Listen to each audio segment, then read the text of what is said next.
Abe, how you doing? Hello. Hi Long, there. long time no see, my friend. Long time no see. Yeah, it's been 2 years. Yeah. Yeah, so let's do a quick introduction. Who you are, what you do, things like that. All right. Well, my name's Abe. Some people who saw me on YouTube, they know me as Yevato. I was on Kale's channel. That was my social media presence. But my day job is working as a teacher. I am English literature teacher. And I also do test prep. So long story short, I'm an educator. I do I do teaching. That's my thing. I've been doing that for how long now? Since the age of 25. So more like around 20 years. Wow. I taught in America since the age of 25, and then I moved to Vietnam and continued on that path. And I'm 43 years old currently, and now I Oh shit. relocated to Da Nang, and I lived in Saigon for 15 years. So that's my story, yeah, in a Uh, nutshell. Yeah, okay, so you are Korean American from LA originally, right? yeah, Korean American from LA, the South Bay, Orange County. I well, I was born in Korea, and then at 5 I moved to uh, let's just call it LA, and then I lived in that region until the age of 30. And at the age of 30, I came to Vietnam. 2010, I came to Vietnam, and yeah, I've been living here ever since. So if I recall, you went to East Coast for school, right? University of Pennsylvania? That's right. I went to Penn, and I got my undergrad in English literature at Penn. Okay, when you were like in LA and you're going to school, I assume you probably wanted to go to the best schools that you could get into. Probably that's what you were thinking. And Hmm. then Ivy League, Penn accepted you, so you went there. What were you thinking in terms of career, or what did you wanted to do? What were you interested in? You know, I just have to be honest about that. Like, when I was at Penn, okay, like I just did what I could, and I wasn't really excelling in math. I had students, colleagues who were much better than I was, and I was I didn't I felt I didn't really have I didn't have the self esteem, and I just didn't have the skills necessary to compete with them. And so I chose English literature because I think it's easier and it's interesting. I do like English literature because I like characters and I like movies. I like people, psychology, and so yeah, that was I did what I could. I could have majored in econ, but I just felt like at that time I didn't have the confidence to pursue that path. And there were students, friends who were better than I was, and I thought, you know what, just go the English literature path, and maybe it can work out somehow. And then afterwards, after college, I worked in journalism a little bit, and then I also worked in like film, but it didn't work out. I mean, those industries are kind of strange. They're very much about connections, and when I was working in LA, I really didn't get far.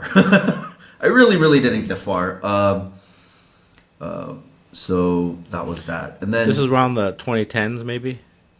this would be, well, I graduated in 2004.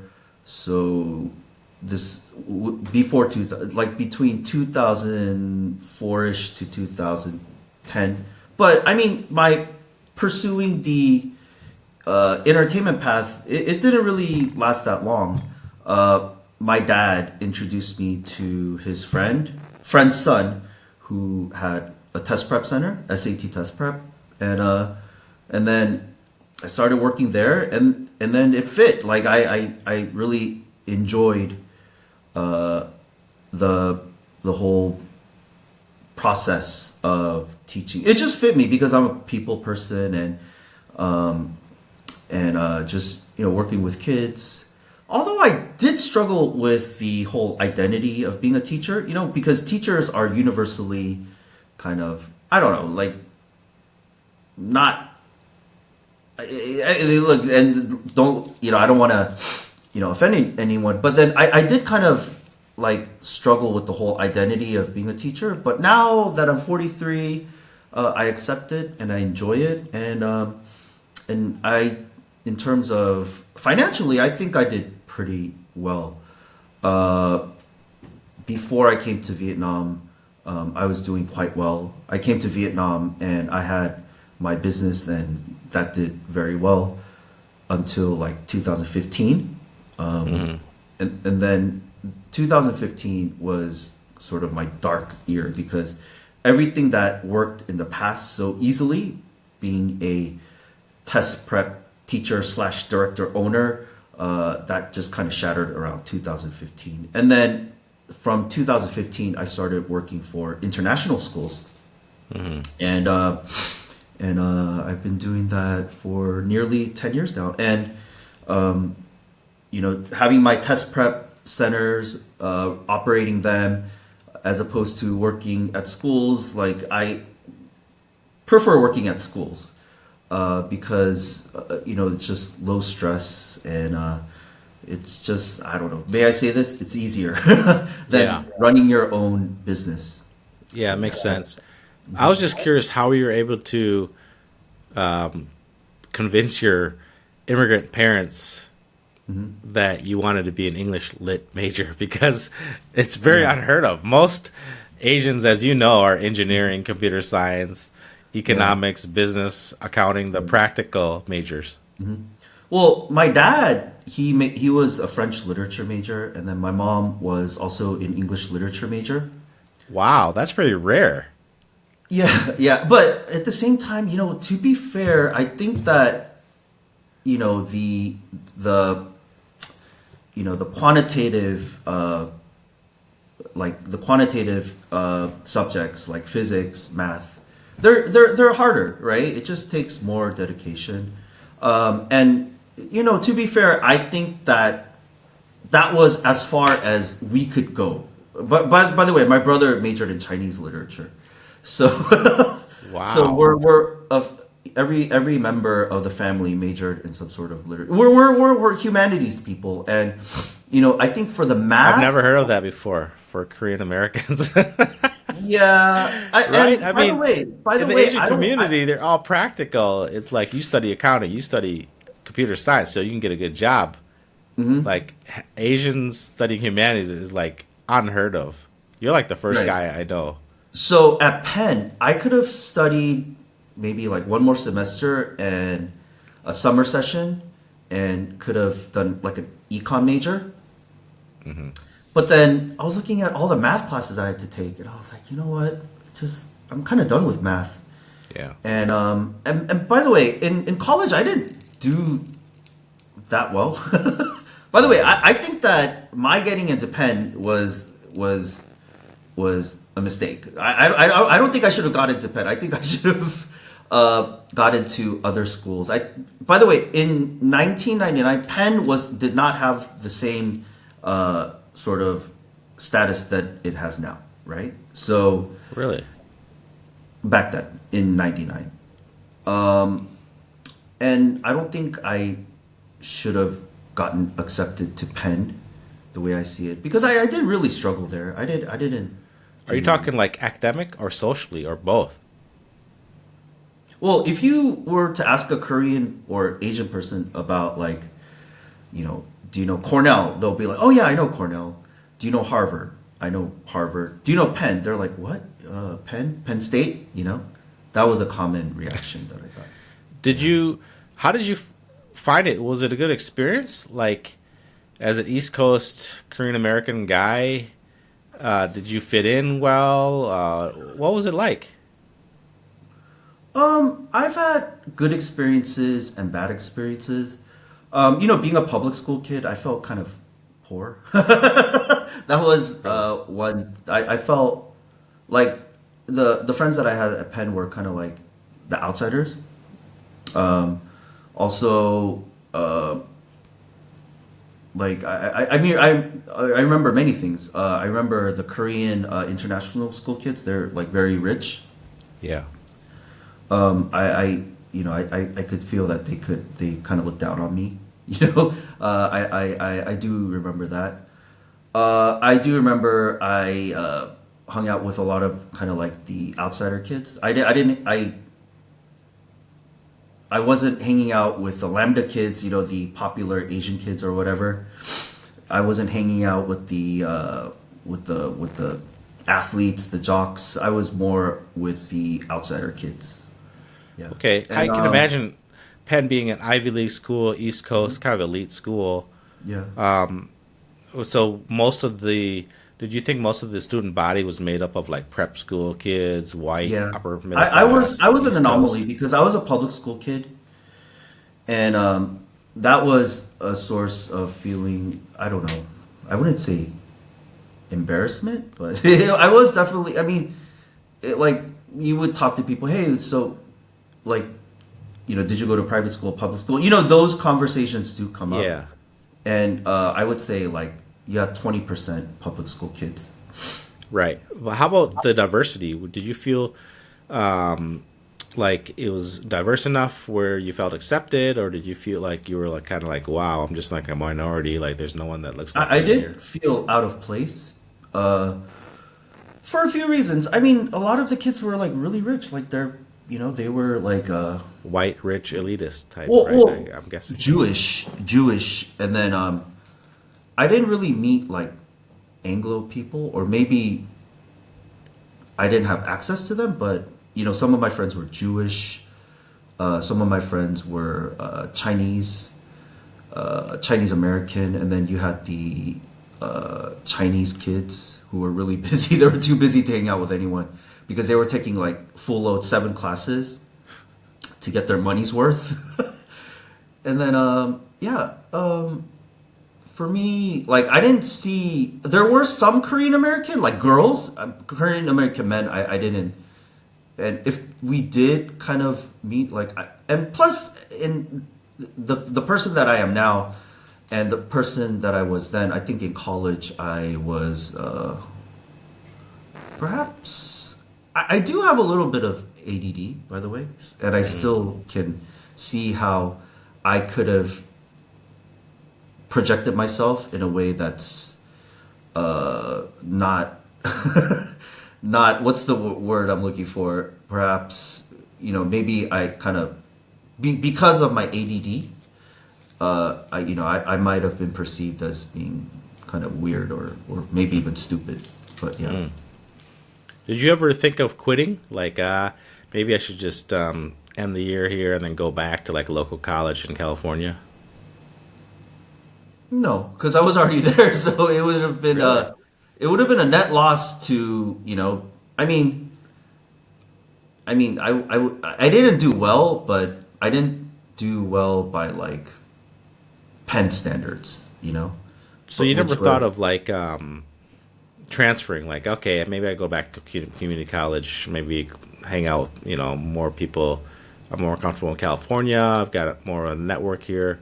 Maybe I'll just go back instead of trying to, no, you know. I was already there, so it was Oh, already okay. like yeah, I gotta finish. That's. Wow. But I didn't want to like I looking back, I think I should have majored in econ. That would have been most like that would have been the best thing for me because I could have had some sort of career in that path. But I was tired of school. I was just, I was like, Sure. this is as far as I go, and I thought that, you know, going to LA and having a career in entertainment, that was the path for me. Until I realized how hard it was to enter that. Like Right. I didn't get far at all. Like it was like at all. Like I did it for like a year and I was like, this is kind of I'm going nowhere. I'm not making money. I'm not really doing anything meaningful. And then my dad was like, "Hey, why don't you try the whole test prep scene?" And it really fit. I mean, you do have, and by the way, I did meet like a cluster of people from elite universities, right? Who just entered the whole test prep industry, and to me, I feel like that was not what they had in mind, and I struggle with that a lot because it was like I met guys from like Northwestern, being in the test prep industry, you meet people, like graduated from like Berkeley, Northwestern, Cornell, and this is not what they had in mind, but something along the path didn't work out. So yeah, I mean, I struggled with that whole test prep teacher identity for a long time, and being 43, like my whole midlife crisis, that was one of the things that I dwelled on for a long time. Okay, so from Penn, you did try to get into the entertainment industry in Yeah, California. yeah, Then you started to do test prep, yeah. and then where did that lead from there? Ooh, actually, my test prep career, at first, I was just learning.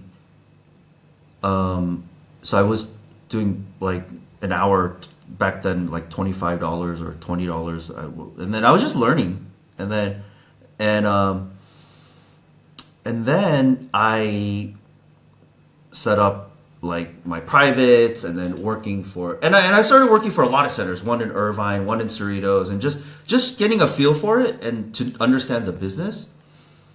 And then I would say from 2005 to 2010, it was pretty lucrative. I would say for a young guy, it was quite lucrative.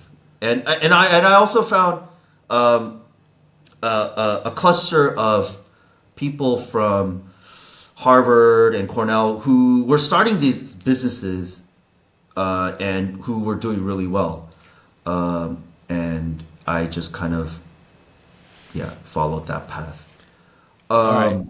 So Yeah. then that led you to Vietnam eventually, right? Soon after that. Yeah. And then, so what happened in 2010 was do you know the Great Recession, or if you want to call it Lehman Oh Brothers, or yeah, yeah, yeah. right. So my dad, whose whole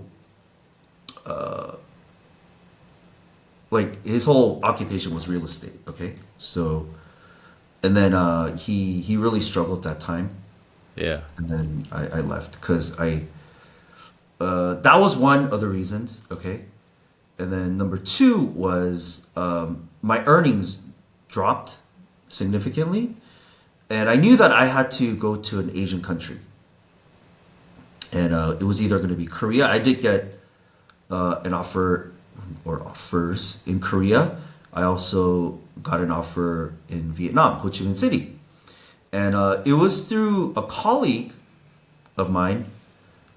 He recommended that I go to Ho Chi Minh City instead of going to Korea, and I went to Ho Chi Minh City, and that's that from 2010. Yeah, This is 2010, so you landed in Ho Chi Minh City. yeah. You didn't know anything about Vietnam, I assume. Never really been there. Gosh, I arrived, and I really struggled because I thought that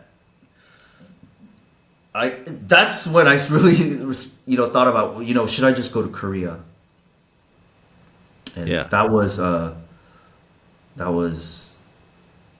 but then at first it took me, I would say, about 2 years to get used to Vietnam, and this was before Vietnam had like Grab, or Momo, or by the way, 2010, like I had to use the internet phone, the Wi-Fi internet phone.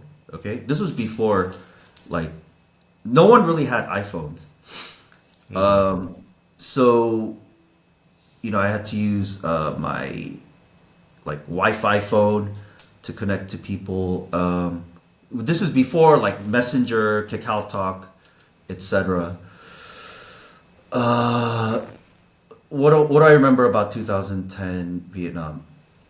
Well, a lot of the apps that we have now that make our lives easier, I didn't have access to them. New culture. I felt Was like, it Yeah, because 2010 was, God, that was 15 years ago. Yeah. So what was it like in terms of the expat scene? Were you like probably one of the few? I mean, I'm That's sure there's another an one. expat community there, but Yeah, like not as in District robust. Like, 7, you had an older demographic of Koreans. This was 2010. You had an older demographic of Korean business owners, and I was like a younger business owner, so I got a lot of attention because I was in my early 30s, and I had my own like setup, and that's why I was getting some attention, like a young you guy mentioned who's. you mentioned it was hard to adjust to Vietnam. It took you 2 years. What were some of the struggles? Well, why was it difficult? Like the culture, the language, customs. Not having Okay, friends. so infrastructure was a big one, like, the transportation options, because I don't do motorbike. So I had to take taxi everywhere. That was highly inconvenient for me. I didn't have access to the communication platforms like Messenger or Kakao Talk, so I had to, it was hard to communicate with people. That was another thing. Oh gosh, I feel like those are the two things, the two things that the whole transportation and communication. What else? Slow internet. I didn't like that. Uh, no Plus, I friends. don't think. I bet you were one of the few younger Korean Americans there. I don't think there's even has When anyone I else. arrived, I only knew of one Korean American guy. He was working for a school. Yeah, most of the Korean Americans I've met there are in business, running their own Yeah. companies. Back then, you didn't. I didn't hear of any Korean Americans at all in Vietnam. I was probably the few. Yeah, if not the only one, I'm guessing. Yeah, but this is the interesting factor. Like, yeah, there were, and this was before Vietnam started getting a lot of attention. Okay, now everybody like dreams of living in, being a passport bro and living in the Philippines and living in Vietnam or Thailand, etc., or wherever, right? The money making aspect was definitely a red ocean, and it was less competitive. So, in fact, my highest earnings came from Vietnam, not even America. Vietnam, 2010 to about 2014. I was Wow. hitting some pretty. I haven't seen those numbers ever since, but those numbers were really interesting, like very interesting. Yeah, Yeah. All right. So then you're running your own test prep. yeah. Well, first you weren't you teaching or for like some school first, right? Private school, I assume, before you moved into your own Well, test prep. yeah. So what happened was I connected with a colleague, and then I started working for him, and I got a and then the salary that I got, it was unheard of.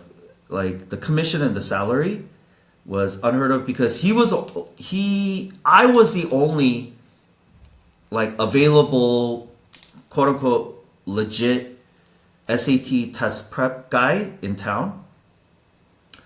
Who do you know about Yola, the test prep center? I heard of it. Yeah.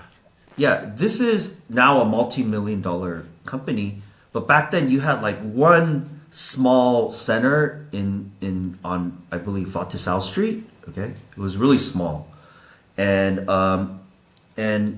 me, I was like quote unquote the only legit like okay, let me rephrase that. I was the only guy who actually had a lot of experience doing test prep. Yeah, and who actually knew what he was doing. Okay. Because when I arrived in Ho Chi Minh City, I felt like the people doing test prep, like they didn't know what they were doing. They were just kind of like yeah, yeah. Mm-hmm. I brought in the experience, so yeah, and then yeah, like I was saying, like I feel like, and no one knew about Vietnam until like 2015, right? So no one really wanted to no one wanted to really explore it. And this was before the boom of YouTube that showed the Vietnam, how Yeah. how great it is a place to live. You started living in Vietnam what year? 2018. Yeah, yeah. Now, Some of your videos. Well, we'll get into this, but your videos with Kyle Layer is what convinced me to go to Vietnam. Yeah, yeah. And It then I made it a met reality. Kyle in 2012, I believe, 2011, by chance, and we just did videos together. But yeah, Yeah, we should mention KyleLay.net. yeah, Kyle's a good friend of mine, and Kyle's a really talented filmmaker. That's I still acknowledge how talented, and he's one of the first, right? Now we have so many Kaolays, right? Yeah, he's the original. He's the Yeah, one that put Vietnam on the map because I think I came across him on YouTube at the same time, 2011 or something like that. yeah, And then he'd vlog about Vietnam, and this was totally different back then. It was like, what, yeah, Vietnam? Like, what the yeah, heck, what is he doing? yeah, And so it was interesting to see that perspective, and then showcasing you in the videos, and you guys are like living up life in Vietnam, and then yeah. it made it more doable from my perspective because I never thought Yeah, about going to Vietnam, never thought about living there, and then you guys are right. like doing it, so I'm like, Yeah. well, geez, if these guys can do it, why not give it a try? Yeah, and that's the thing. It's like when people don't know about it, that's your window of opportunity to make money. When everybody knows about it, right? Yeah, It's too competitive. And I look at my 2010 to 2014 years as being my golden years in terms of what I could earn. I'll never see that again because I had no competition, just being at the right place at the right time. And a lot of filmmakers who were doing stuff 2010, 2014, they were like a handful. Now you're competing with like so many. And so that's a really interesting narrative about business and competition. Yeah. yeah. All right, so then you befriended Kyle Lay. I remember, I think I even remember the story because he talked about it that like he hired you because he like was trying to apply for an teaching English position because he was going to Vietnam. He needed a job, and you hired him right away. And then Yeah, I mean, at first I saw his films and I was like, wow, this guy's really talented, His humor and, the films were like personal, ironic, and I was like, now, so it's connected to the whole, my pursuing film when I was in my early 20s, right? And I saw Kyle's films and I was like, this guy is awesome. And then, I would comment, wow, your videos are awesome, and then we somehow met through like a Craigslist ad. Like I set up my shop, my test prep center, and then I put a Craigslist ad, and I saw Kyle. I was like, "You're hired," because I wanted to be like, I wanted to meet that guy that I was seeing in the films, and it was sparks. Like we at that time in our lives, we clicked like immediately. We just clicked. Like I would say like you have a few like quote unquote best friends along your life, along your path. Like he would be like top three, top five. Yeah, we clicked immediately. Yeah. yeah, so then you guys did a lot of videos together, traveling Vietnam. Yeah. That was kind of like the whole highlight, right? You guys Yeah, would travel. back then when I was doing the videos with Kyle, uh, my earnings were good. I didn't really, and I was still exploring Vietnam. Like, but more than anything, my earnings were really good. So I was Living life. the goofy kind of you know the goofy guy that I was able to be in Kyle's videos between 2010 and 2014 is a reflection of a young person who was just lucky, just happened to be the right place, right time, and that goofiness came out of a sort of arrogance, if you will, because it was like I was in my early 30s and the earnings were pretty interesting, and yeah, Yeah, and then shortly after that, I don't know if you want to get into it or not, but then I think you had a little rough patch personal life, right? Because I know you were going to Cambodia a lot, and you talked about some. yeah, like So 2015 was when uh, Korea,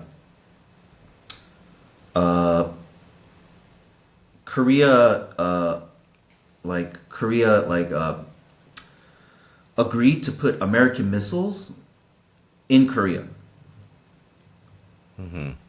So like Korea's like Korea bow downs to America. Okay, so let's get into the politics. Okay, so Korea bow downs to America, and then Korea agreed to uh, like have the American missiles planted in Korea.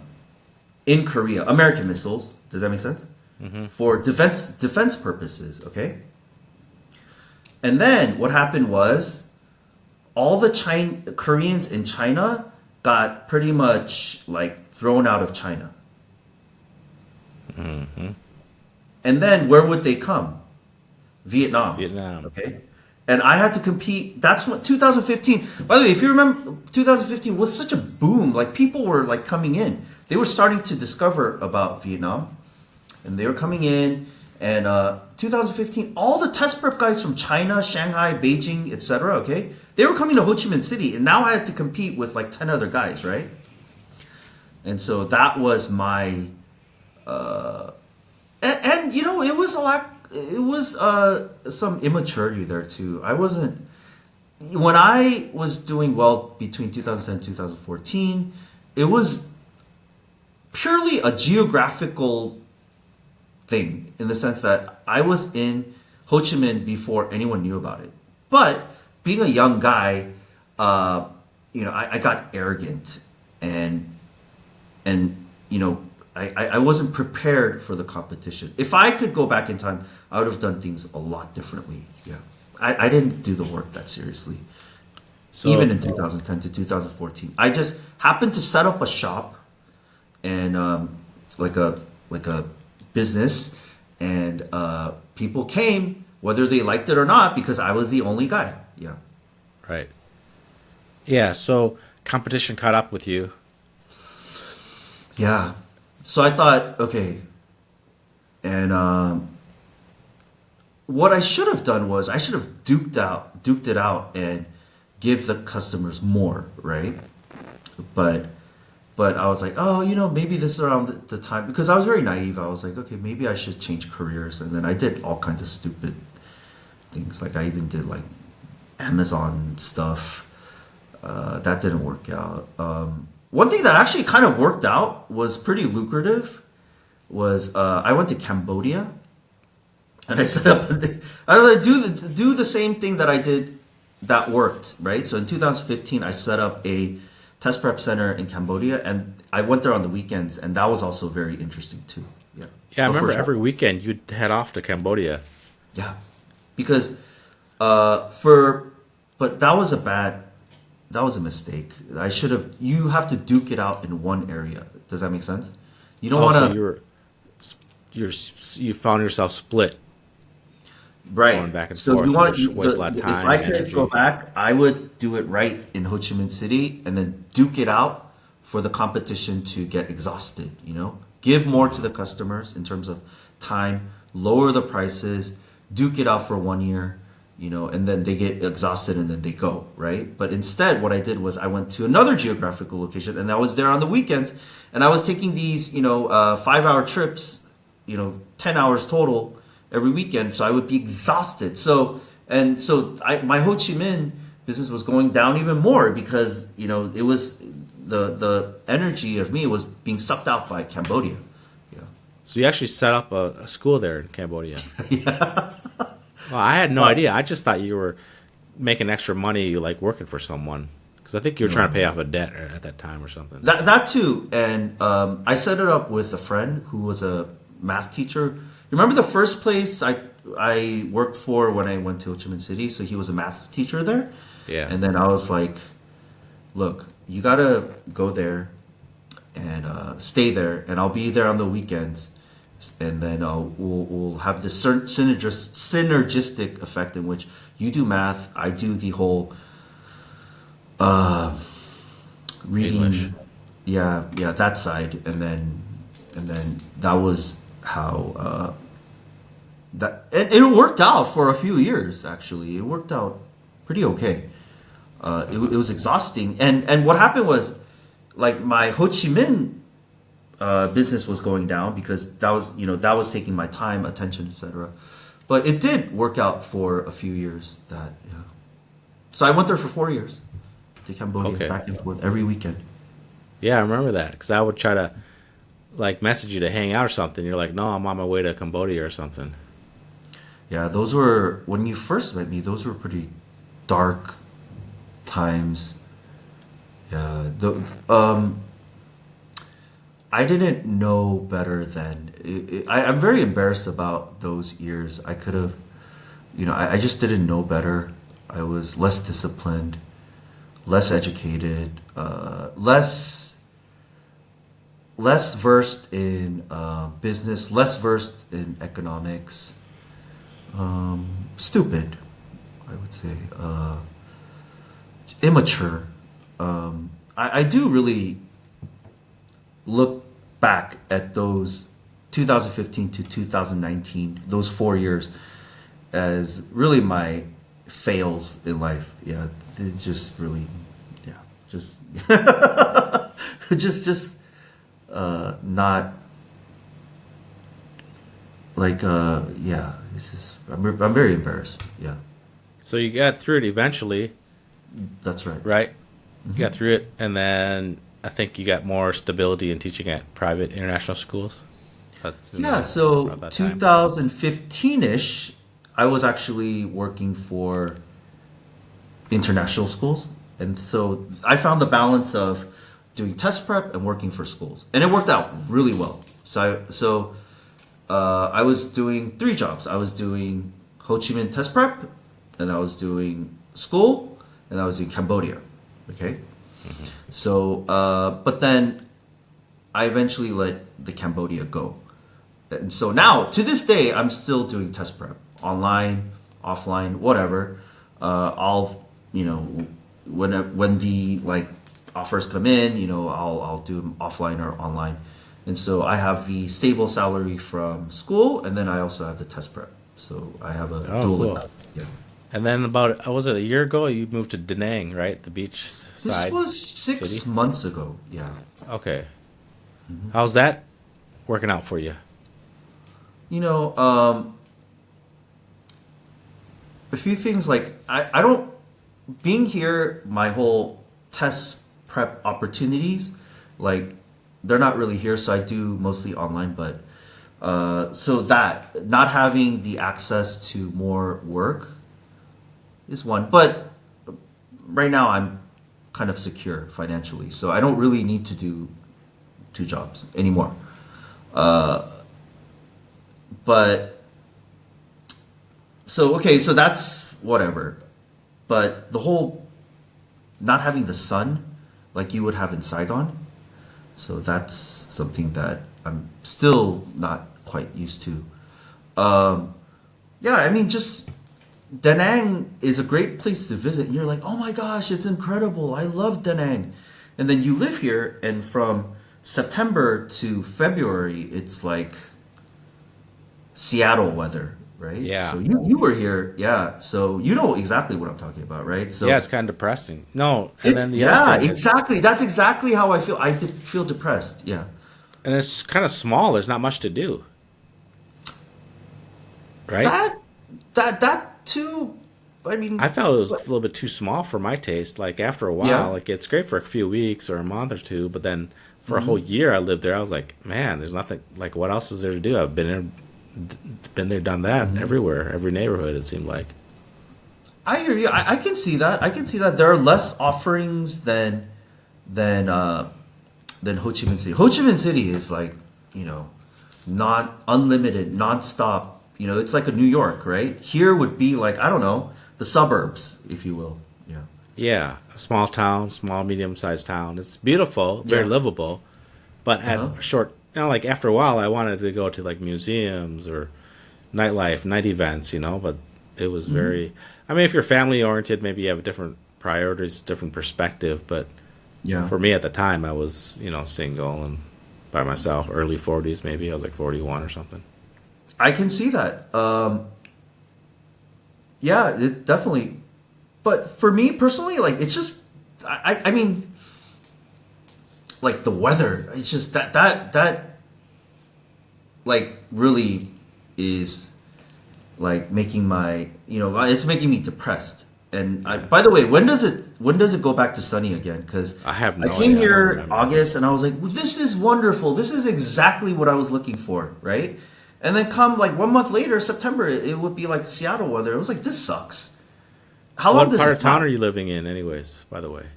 I'm living in like the edge of Da Nang next to FPT. I don't know where that is, actually. Do you know Like, FPT? I know the company, but I didn't know where they're located. Are they like more? Are you west of the city or northwest? Like I'm at the edge. Okay, so you have Soncha Yeah, and then you have north. Nikkei in the middle. Yeah, I'm at the opposite end. south or north. More north. I think it's near Kwangnam, if I put it that way. So past Soncha, it would be like Hue, right? Yeah, And then if you go the opposite way on the south. street where it would be Kwangnam, right? I guess I don't really know. I'm on the edge of the city. I live here Oh, because it's close to work and it's cheaper. near, Everything's cheaper. probably not on the beach side, probably the city side, right? Well, I'm about like 5 minutes away. 5 minutes away from the beach. Yeah. So, how long would it take for you to like get a grab to the market The market. and back down the street? Well, I shop at a wet market, so uh, 5 minutes. Yeah. Yeah. Oh, that's it. So, okay, Yeah. I think I By can the go way, there. Da Nang has grown tremendously. I came here for 2012, and it was pretty. It didn't feel like a metropolis. It felt more like a small beach town in Yeah, 2012. probably When did you leave Da Nang? 2019. I said a year. I went 2018 to Like if 2019. you Yeah, came to Da Nang today, it might be way more developed than it was back then. So really. I think so. I think it's a growing city. I see loud Korean, tourists. I see just, Eastern Europeans playing volleyball. Um, It's it's definitely just, a digital nomad highlight. A lot of people are going there now. The last few years. yeah. When I was there, I think it just started. Like when I was there, I don't want to say I was like the few or the one that discovered Da Nang, but after I left or around that time, it started being really popular. Like all these YouTubers would go there. Yeah, and I see like Koreans here all the time. They love Da Nang. Like they, Yeah, on what do you call it, a honeymoon or whatever. I think that's I don't like know. one They're of the wearing like the same like clothes. Like the kids and the father, they're wearing like the same yeah. sure. I see them wear, and they go to their lotemar, and then they eat their mangoes. Koreans love mangoes, by the way. And, And then they go to that church. I think they took a tour of that to the Rooster Church, right? Rooster Church. I don't. It's in the Is it you mean downtown area. I used temple to go to or that church. church? There's a It's a church. church.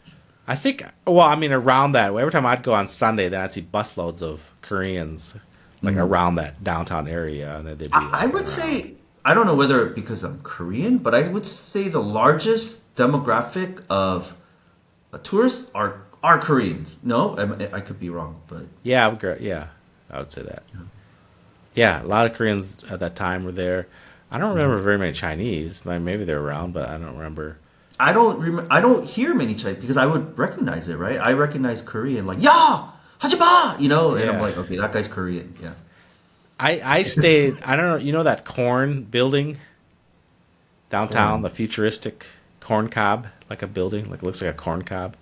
It's like the only skyscraper in Oh, Da okay. Nang Okay. downtown. That's where I live, near there, like 2 blocks away. Mm-hmm. So then I didn't live with the foreigners in Mike or whatever Antung area. That's a popular place. So that place is exploding with lots of foreigners, expats. Yeah. I don't know if you spend time there much. Um, I don't know which building you're referring to, but it's exciting. It's definitely still growing, and it has this charm about it. It's the only thing is the weather. It's a great city. I loved it here for a month until the tsunamis hit. I love it here. I can't wait for the sun to be back, and I'll be going to the beach and enjoying life. It's just the weather from September until February. I just cannot. So I'm asking people like, when is this going to end? This is a nightmare. But Yeah. they tell me it'll end soon. Yeah.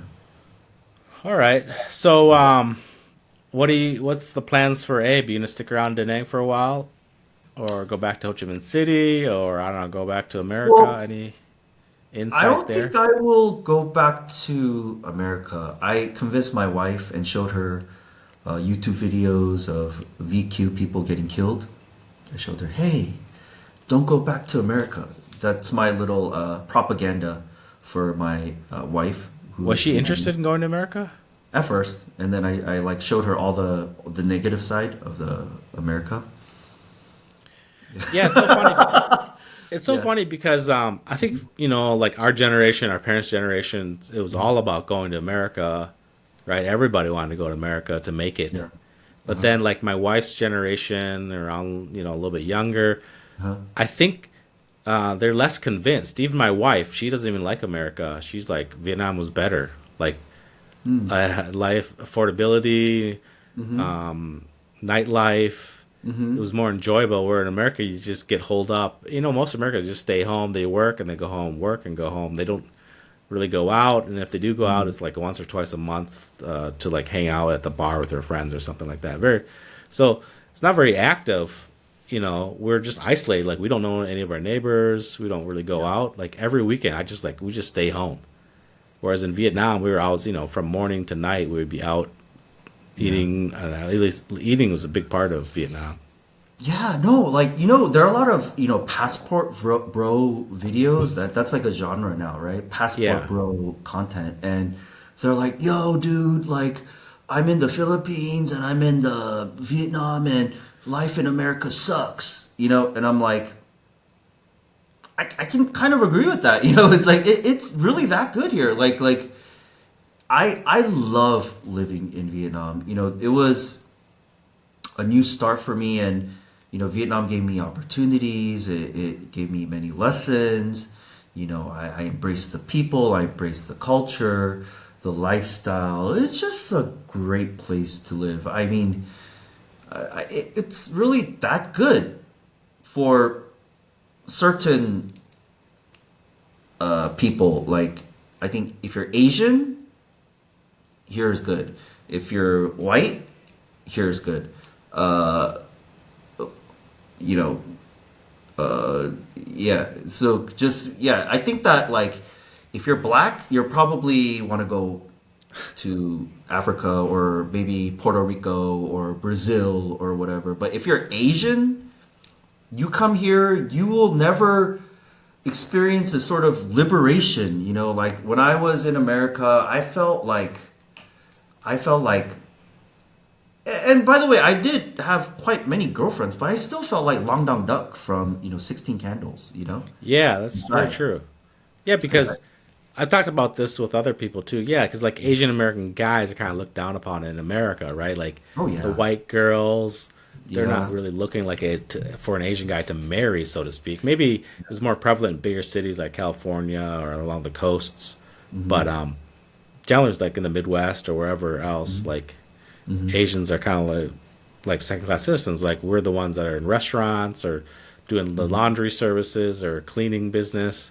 Now more and more there are of course younger Asians like us that are more professionals or like in Yeah. accounting, computer science, whatever. But generally speaking, that's the stereotype. Yeah, I had that problem too. Yeah, no, I mean, I feel like multiculturalism does not work for an Asian male. It works quite well for an Asian female who can, marry a white person and really assimilate and really enjoy America.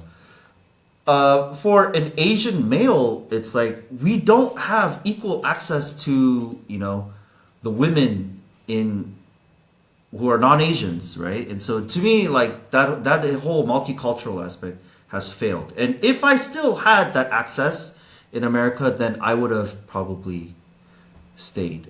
But you've had a white girlfriend for many years, right? That I didn't. I wasn't. Yeah. Yeah. Yeah, but like I said, it was kind of rarity, like high Was school, that rare college. for someone coming from your region, like Minnesota? Like, Yeah, I mean, I grew up smaller town, Midwest. Like I was accepted. I had a lot of friends. I was very popular in high school. yeah. And then going to college was a little bit different. More people were more cliquish, and I really didn't find like a small group. Most people kind of like the jocks, baseball players, hang out with the baseball players, et cetera, et cetera.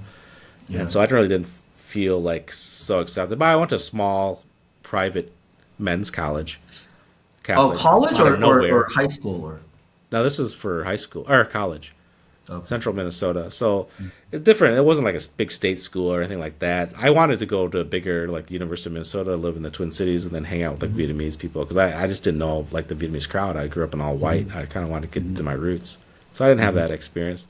Yeah. But like you said, that then when I later in life, when I was a bit older, like 7, 8 years ago, when I was living in the Twin Cities, yeah, I was dating a old high school friend, but we had known each other for decades. Yeah, we grew up together, went to all the way from primary school to college together. So that was the only Yeah. reason.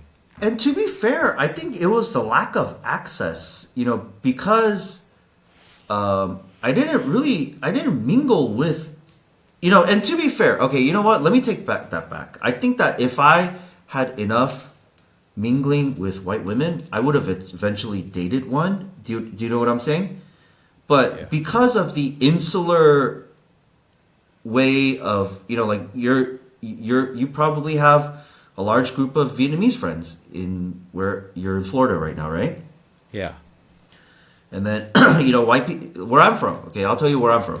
Where I'm from, white people hang out with white people. Black people hang out with black people. Asians hang out with not even like Asians, Koreans hang out with Koreans. And because of that, like I didn't have access to meeting Hispanic women, white women, black women, whatever. Yeah. But I do look back and I feel like if I did have that sort of access, I might have stayed in America. Now people are saying, "Wow, you're so you're is that the reason why you left America?" Yeah, because I felt at that time, and maybe looking back, it was not a race thing. It was not like a racism thing. It was more like a lack of access, you know. But I felt like when I left, I felt like, man, I never dated a white woman before, right? And I see these young kids, they date white women, and I'm like, wow, that I haven't done that. And I lived in Wow. America for like 25 years. And that's kind of strange because you grew up in California, which is much more diverse. So you'd think, you know, more mixture, more interracial dating and things happening. Yeah, You go but to maybe I public was also school. a pussy because I also like, can I say pussy? But maybe I was just because in high school and stuff like that, I've had these like sparks with white women, but I was just kind of too scared to like ask them. Yeah, that's Sorry, let me take that back. It's not a racism thing. It was just my lack of confidence. Sorry. I think yeah, that could be. I've went through that too. Yeah, because we're not seen as like It was just easier that for an me option. to. I knew that it was safe for me to ask out a Korean girl because I just kind of knew she would say yes. You know what I'm talking about?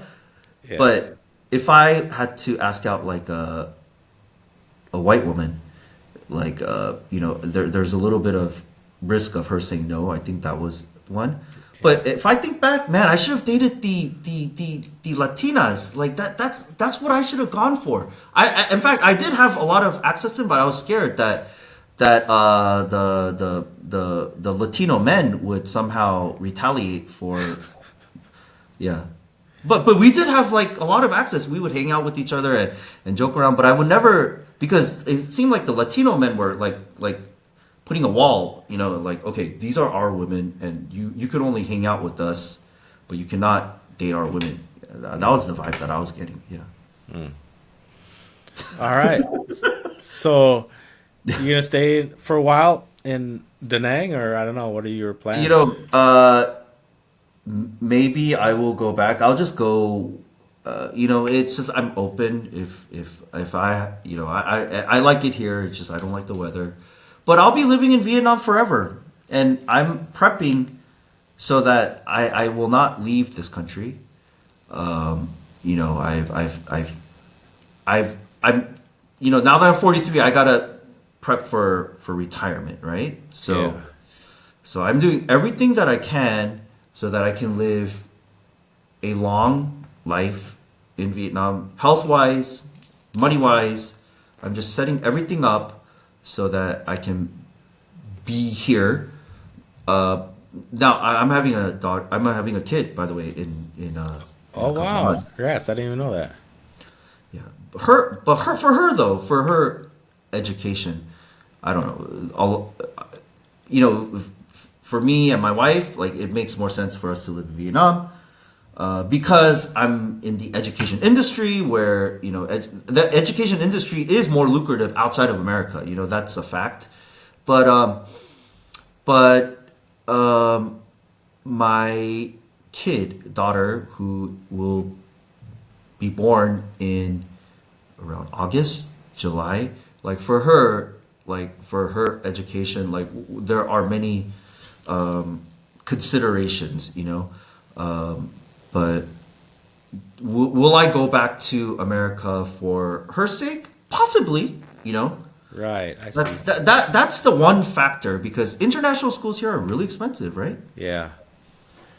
No, I get it, man. It seems like it's a good fit for you for now, but then priorities could change when she gets to like high school, college age. Then you might be Yeah, thinking of like different types of education or yeah, yeah, definitely. I totally understand. Yeah, people don't realize that you can live a good life outside of America, especially in Vietnam. Most Americans can't even imagine that. They think of Vietnam, the war, poverty. yeah, Everybody wants to go to America, but in fact, it's much. Some places it's much more modern than America. There's hmm, definitely much of a nicer, more fulfilling nightlife in yeah, Vietnam, and hmm, then you're not burdened by so much a high cost of living in America. Just to yeah, pay rent, 2,500 a month, car payments, insurance, hmm, all that adds up. So like yeah, all the people that I work with in their 20s and 30s, they're all broke, hmm, right? Because just American cost of living is so high. hmm.